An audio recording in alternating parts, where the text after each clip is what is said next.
reflecting and receiving the reflection of team members, whether they're contractors, vendors, employees, receiving genuine reflection of what's going well and what's not going well from their perspective, not from, the bottom line or anything else, but actually as a human to human.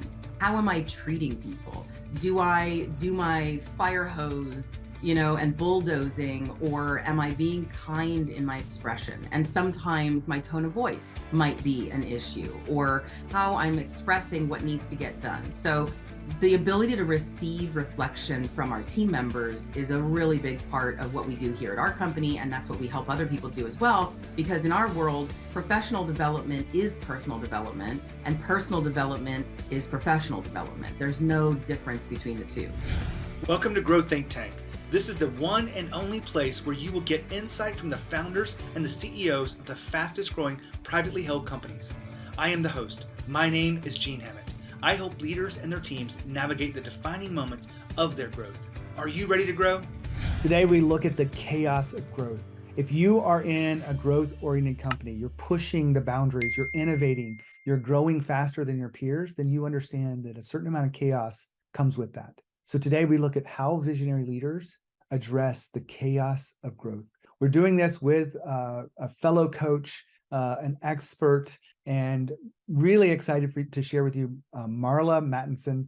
She's with Mattenson Coaching and Consulting, and we talk about this whole aspect of the chaos of growth and some of the key things she's learning working with her clients of visionary leaders. And I want to share with you some of the details from this, but it's so good. I'm going to ask you to lean in and just take it in and really reflect on it. She asks a lot of questions for you to reflect on. She gives you some very specific things you can do, so you can actually take some of the stuff we're applying and apply it today or tomorrow inside your leadership in your own company to really move things forward. And they're very different than you've ever heard before. So that's my tease for you. My name is Gene Hammett. I am an executive coach. We have leadership development. That's how we help companies grow from the executive side and turning managers into leaders. And if that's something you're curious about, we have an entry-level kind of program that costs you no money for listening here, but it's called the Leadership Effectiveness Evaluation. It's a process I walk you through. It's personalized and customized to you, absolutely free. Just go to genehammett.com and schedule your call. And I share this with you because if you take the time to do that, you will have clarity about where you are as a leader and where your company is as leaders in all areas. And we give you that as a tool. There's 7 dials and it's absolutely free. Just go to genehammett.com and schedule your call today. Now, here's the interview with Marla. Marla, how are you? I'm fantastic. Thank you so much. We're going to have a great conversation. I would tell the audience where this is going to go, but I'll be honest with you, I'm not exactly sure where it's going to end up because we're going to just get in there and talk about some of the challenges that visionary leaders have as they face the chaos of growth. How about that? Perfect. Marla, before we get started, tell us about your company, Mattenson Coaching and Consulting. Yes. So that company has a really phenomenal history of helping visionary leaders. And as you just mentioned, the chaos of growth, what happens behind the scenes is my field of expertise. And so I'm a relationship expert at heart. Intimacy is a way of removing the layers in between you and whatever it is, the thing that you want to be intimate with, whether it's your finances, whether it's another person, whether it's reaching your audience. And so bringing intimacy behind the scenes into a company is part of what we do.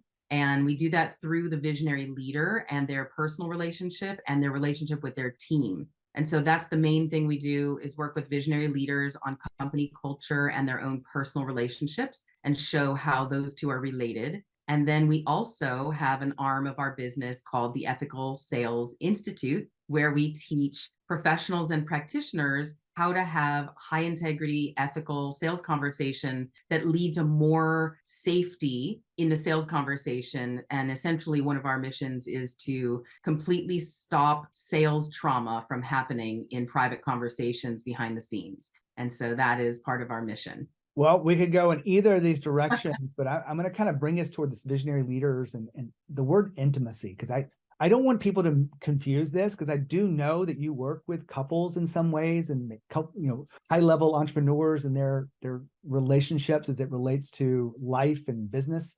But when you say the word intimacy that you use there, in what context is that, so that we can tune into it? Okay, great. I'm glad you asked me that, because our definition of intimacy at our company is the ability to be both unguarded, meaning you lower your defenses, and receptive at the same time. And so those are two distinctly different things. So to be intimate with another human, any other person, sexual intimacy is one aspect of intimacy. And that's not what we're talking about here. We're talking about emotional intimacy, intellectual intimacy, financial intimacy, right? And spiritual intimacy. And so how unguarded can you be in a conversation that's challenging, in a dynamic work environment where everybody has their own thoughts, their own feelings, their own agendas, their own way of being in the world, and yet you're working together to drive a mission and a vision forward, right? And so how unguarded can you be, and how receptive can you be to other people's ways of thinking, of being, of expressing, and of working?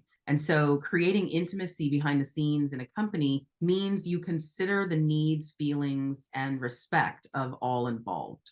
This receptive piece is where I think a lot of people are going to be confused. And we were chatting before we hit on record, and we had a chance to catch up, because we're friends that go way back years and years, because we're both in the same industries in a way, and we're serving people to grow, and personal development is certainly a part of what we do. But you talked about being receptive, and I think a lot of leaders are not open to feedback, and you've got some certain principles around that you think are necessary. Yes. Yes. So first of all, I have a belief that we are receivers. That is what we are as humans. We are here to receive. And that is, I mean, it's all in our physiology. We have receptors all over our bodies and our brains.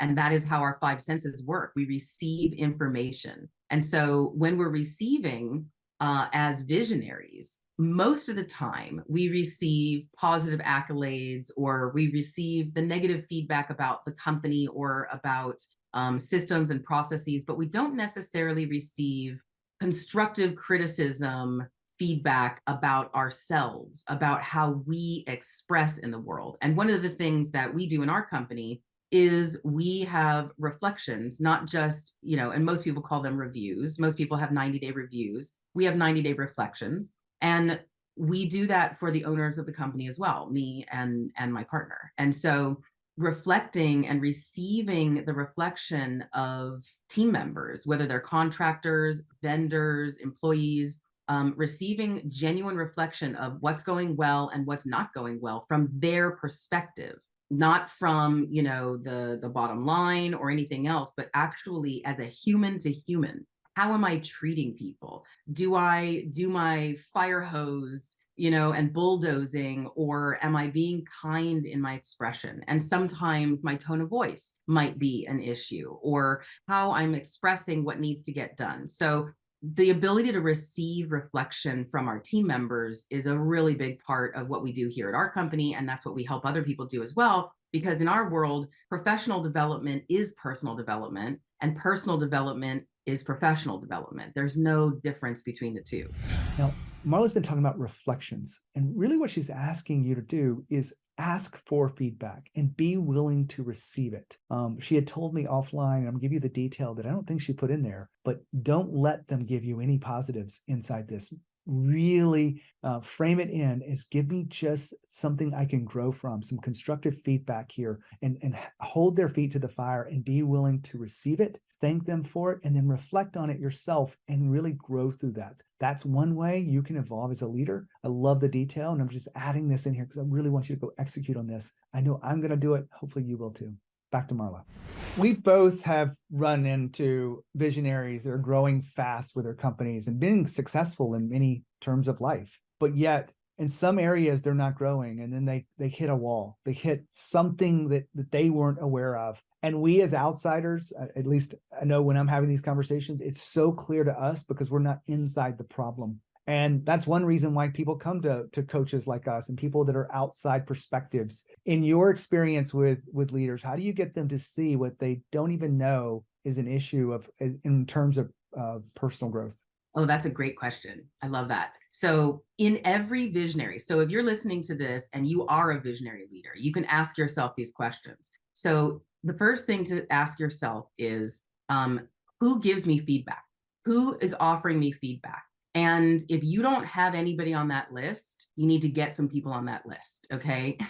And how am I receiving feedback? And when am I receiving feedback? Do you have open space in your calendar for receiving feedback? And so one of the practices I do that I shared with you in our pre-call is I intentionally reach out and ask past clients and even past friends, friends that I've had for many, many years, what is the grain of sand that's still kind of behind the scenes in your heart a little bit with us? So if it's a past client, maybe 95% of what we did together was phenomenal. They got great results. And at the same time, it's never 100% amazing. There's always a little teeny something that, it didn't feel great when fill in the blank. Okay. So if we don't directly ask for that kind of feedback, they'll never say it because 95% was so great. So we got to go directly to the people who can offer us direct feedback, receive that feedback, and do something with it.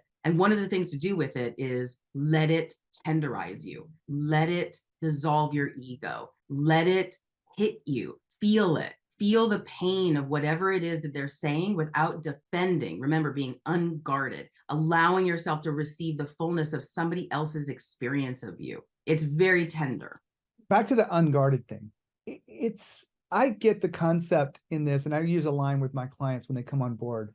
And I got this from someone else. I think it's Rich Litvin talking about hide nothing and hold nothing back. And maybe you've heard those terms before, but that's what I mean when I'm talking about being unguarded, like really sharing the real thoughts. Because the only way I serve is when someone's really telling me about their frustrations, their anger or disappointment. And that from that perspective, we can understand and move forward. Is that what you mean by unguarded? And you probably have more to add to it. Right. Thank you. Yeah. Hold nothing back. I'm not sure I agree with that. I'll be honest. There are times and places for withholding. You can't actually share everything you want to share with someone when you want to share it. So you do actually need to hold back. You need to actually curate the experience so that the other person can receive it. So unguarded means when you feel defenses rising. And if you're not sure if you have defenses rising, you can ask yourself, do I feel relaxed in my body? Do I feel like I'm bracing, or do I feel like I'm embracing what's happening right now? Do I feel like, are the thoughts in my mind saying like, I don't agree with what this person is saying? Or are you saying to yourself, oh, wow, that's not easy to hear. Let me hear more. So am I guarded in my mind? Am I guarded in my body? Is my body feeling, what's your body posture doing? Are your arms in front of your chest, or are they open and relaxed on your lap, right? Are your shoulders more tight and up in your ears, or are they relaxed? And so, you can notice your breath. Do you feel like you're holding your breath? That's guarded. You're being guarded if you're holding your breath. If your breath is relaxed and continues to flow, you're probably more on the unguarded side. So it's not binary. It's not on or off. It is a spectrum. And so how unguarded can you be with being appropriate? Because you also are the visionary and the leader of your company. You're not going to start spilling all your hot goss in front of, all of your people. You need to be the leader of your company. And in the prime moments of connection, how can you be unguarded and say, ooh, thank you for telling me that. That's not easy to hear. And I really appreciate you saying it. Now, we just talked about holding nothing back. And I don't know if she misunderstood me, and maybe she has her own viewpoint. But here's what I mean when I tell clients to hold nothing back. I want to have the kind of conversations that they're not having with their partners, with their board, with their key people inside their company, or even their spouses. Sometimes you just need to share something with someone that has some experience with these things. And I want my clients to hold nothing back from me when we're having coaches. Now, if they need to figure out a way to process with it, I get that. But I don't want them to just not bring it up. I want them to really hide nothing and hold nothing back. It means a lot to the growth of the business for them to tell me exactly how they feel, what they're experiencing, so that we can really get to the heart of it and move through it, past it, beyond it, and grow. That's my point. Back to Marla. You really are a master coach inside of this. I'm listening to the questions that you're giving as examples. And I know how powerful questions are for people to reflect on it and for people to take ownership of what's really going on. I don't know what else you would share with us about questions, but I'm just kind of curious of like, why do you see questions as such a powerful element inside the work that we do? Oh my goodness. Oh, questions of various types. Yes or no questions are very helpful, and open-ended questions are very helpful. And polarizing questions are very helpful. Questions get people to be reflective. Questions are the portal in which people go inside for their own answers. And so if you want to stop being the bottleneck in your company, and you want to empower your team to actually take the responsibility on of innovation, you've got to ask your team questions that has them excited about, I never thought about asking that. I want to find out how we can do this in a way that's profitable and more fun and more impactful, rather than you always coming up with the direction and the way. So if questions and asking questions is not part of your normal meeting time or your normal way that you interact with your team, I say, go for it. Start asking questions and then be silent. It's quite phenomenal what happens. And I know you know this, what happens when you start asking questions. People are brilliant. Your team is brilliant. They know how to support you and how to drive things forward, probably better than you do. You know, as a visionary, we have a skill set that's quite small, to be honest. And it's our team that expands our skill set and amplifies it. So ask those questions. You also have done work around this with teams and companies of how visionary leaders are sharing the vision that is different than what most people do. Share with us what the way you see sharing your vision. Sharing your vision. So, yeah, this is one of the things that we help with behind the scenes is, so if you're having challenges with your team and it's feeling clunky, like you feel like you're expressing your vision and they're just not getting it, or they're getting part of it, but it's not quite happening the way you want it to. It's probably because the vision has not been expressed in a way that actually lands for your team, meaning they don't understand yet how their personal value system is aligned with your company values. And so one question to ask your team in a company meeting or in, one of your quarterly meetings would be, let's look at our company values and mission. And I want you to ask yourself, how do your current personal values align with our company value? And that question opens the door to innovation, because when you get a team that's harmonized with your company values personally, and for example, I worked with a law firm in Texas, and they do immigration law, and their company mission is to bring peace to immigrant families. Okay. And so in one of the sessions that we did with the whole team, they have like 40 people on their team. I asked that question. And so in the Zoom chat and out loud, people were saying reasons why, here's why I believe that that this is so important. This is my personal story. And it was a sales team meeting because I teach sales. And so what happened was everybody on the team got to experience other people's storylines of why they care about the company. So in sales conversations moving forward, they could use that information as a way to connect with a potential client.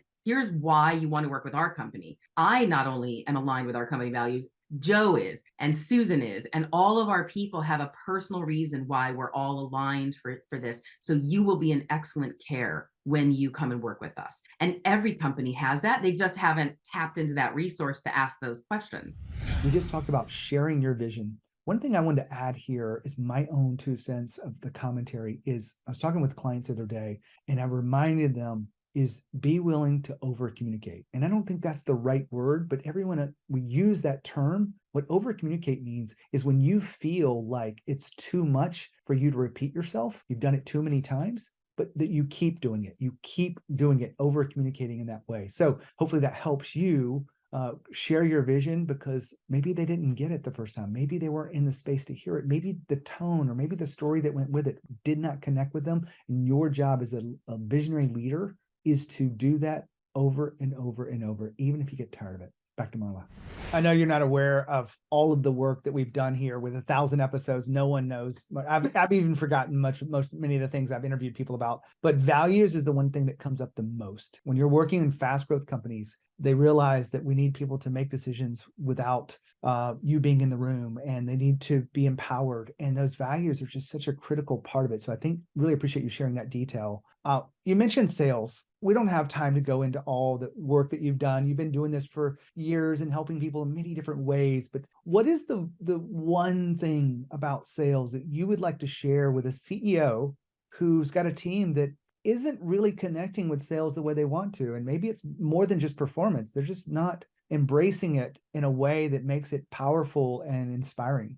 Okay, I've got a great acronym for everybody, and it's TEAM, TEAM. Okay, so if you start redefining sales as not just monetary exchanges, and you start defining it as your team, it's an exchange of value of time, T. It's an exchange of value of E, energy and expertise. It's an exchange of A, attention, and then an exchange of M, money. And so you can practice sales and what we call ethical sales by practicing how are you doing high value exchanges of time, right? So for example, in your company meetings, do you start on time and end on time, or does it linger, and do people show up late, right? So you can tighten up your exchange value of time, exchange of energy, and exchange of attention. So you can check in with people's capacity. We have our 4 capacities we check in every meeting on Mondays. What's your capacity for your intellectual capacity, your emotional capacity, your physical capacity, and your time capacity? And we have people calculate their capacity at the beginning of every meeting. So if you start viewing sales beyond monetary exchanges happen when you have a relationship with someone, and relationships start with an exchange of value of time, value of energy, value of attention. And whether you think about that like your podcast, like social media, like conversations, and really focus on the value of time, energy, and attention, then the monetary exchange, that high stakes conversation for a monetary exchange, becomes just part of the relationship building. Because and I just want to say one last thing about it. The difference between ethical sales and what's currently out there in traditional sales is traditional sales drives to a yes, and ethical sales drives the clarity, where a clear yes or a clear no are both honored, respected, and actually celebrated.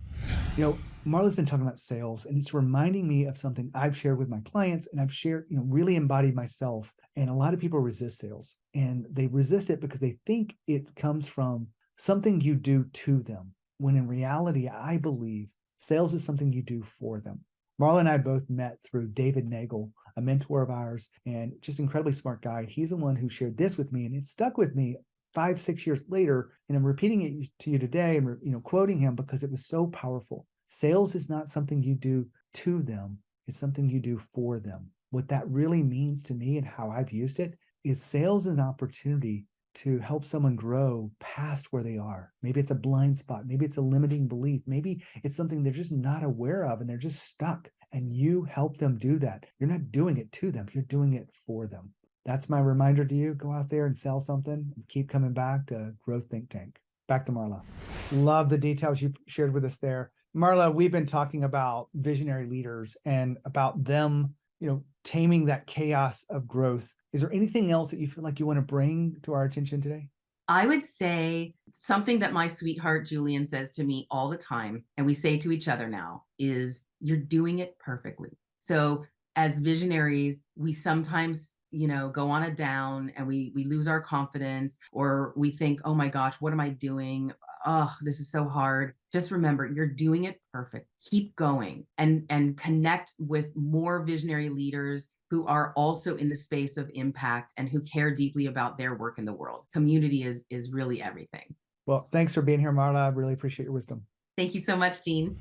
Wow. Hopefully you got just an amazing experience and rush of ideas and energy from Marla's discussion of everything from personal development inside of leadership to the chaos of growth, and how she talked about reflections and how she talked about feedback, how she talked about sales. There's so much information in there that you can't help but grow if you activate it. If you activated one thing from that conversation, you would see benefit and you would keep coming back for more. And that's my purpose for being here in this podcast. Keep you coming back for more and growing and evolving as a leader. If I can help you in any way along this journey, either through coaching, leadership development, or that leadership effectiveness evaluation, please let me know. I'm happy to share the details with you. When you think of growth and you think of leadership, think of Growth Think Tank. As always, we encourage. We'll see you next time.